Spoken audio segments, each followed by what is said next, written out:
Welcome back to this vlog. What an amazing day. You wouldn't even say it's December. Nice and warm, sunny. Malta, definitely an amazing place to be in currently. Well, today I wanted to touch on a subject. I mean, we've spoken about this before. We have touched base on this, and some people might start to think that I've got some kind of beef with the institution. I can assure you I have beef with no institution.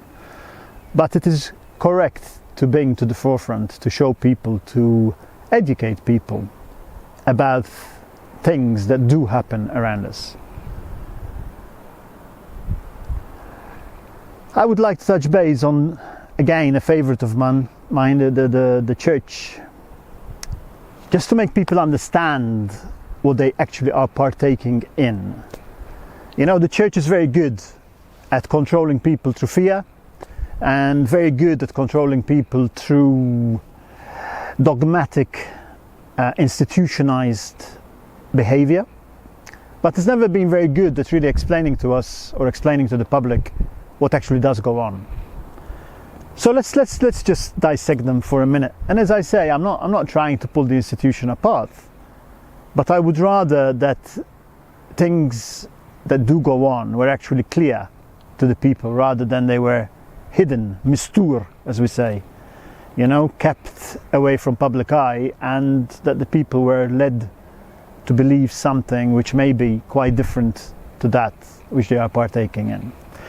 So if we take, let's say, the Mass, for example, it is of no coincidence that Masses across the world happen in churches, usually at the same time, all around. Okay, now pre-COVID, because obviously in COVID time, strangely enough, the holy water has stopped being holy. The holy place of worship itself has seemed to have encountered some difficulties. Now, I'm not saying that I do not believe in a higher being or in a higher state of consciousness.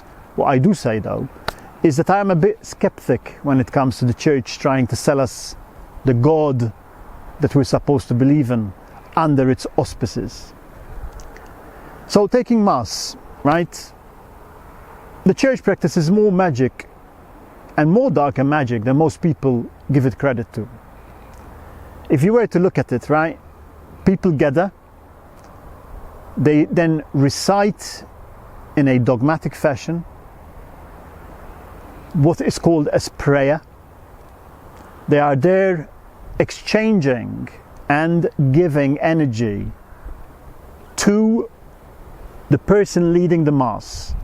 So you're exchanging energy, but here you're giving energy.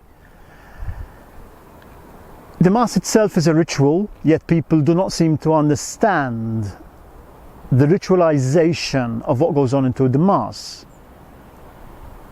Many people condemn all kinds of activities: satanic practice, Luciferian practice, witchcraft, black magic, voodoo, hoodoo. Yet the church itself will tell you categorically that you're doing things and that it is sacrificing the body of Christ symbolically and the blood of Christ symbolically. Yet isn't that what happens in normal practice in any kind of witchcraft institution or other occult practice? Therefore, how is the church deeming itself to be different from these institutions? Maybe one should think, isn't that why they burnt witches at the stakes? Isn't that why they had such a problem with people understanding and knowing that there was an occult connotation to the practice that they try to sell to people as that practice which is going to lead you to heaven? Heaven being a state of mind, right? Because let's be honest, what else is heaven and what else is hell but a state of being? Something that is created within us and is created around us. Yet the church wants us to believe that they are in total control of our lives, our souls, and our future, our afterlife. Now, why do they harvest energy? Why is energy so important? Why do they have millions of followers? Why do they practice it in a dogmatic fashion? Why have they kept the public at large ignorant to what they're doing? It's very simple, because the greatest currency on earth is not money, it's energy. And the Vatican and the Church, and especially the Roman Catholic Church, has understood this for millennia. They've known this. They understand what needs to go on. They know what to do.